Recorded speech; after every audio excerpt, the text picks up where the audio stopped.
Здравствуйте, дорогие гости! Сегодня мы собрались в этом зале, чтобы отметить совсем еще молодой, но очень добрый и нужный праздник – День Матери.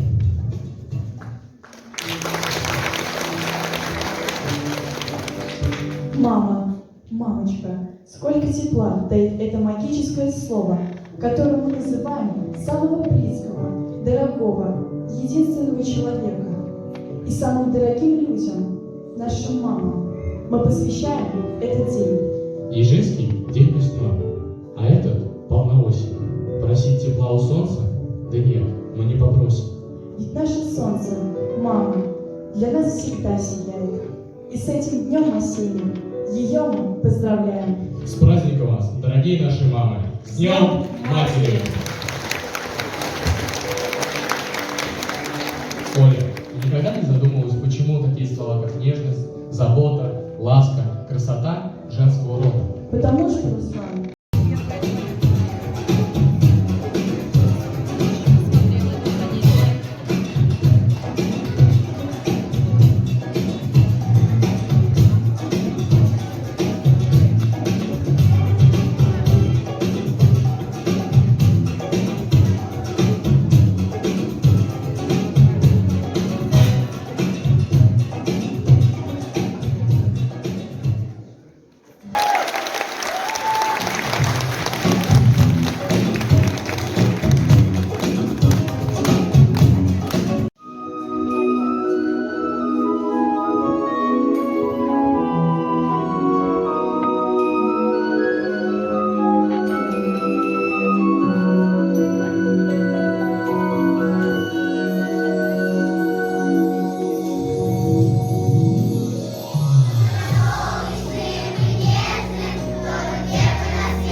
весна.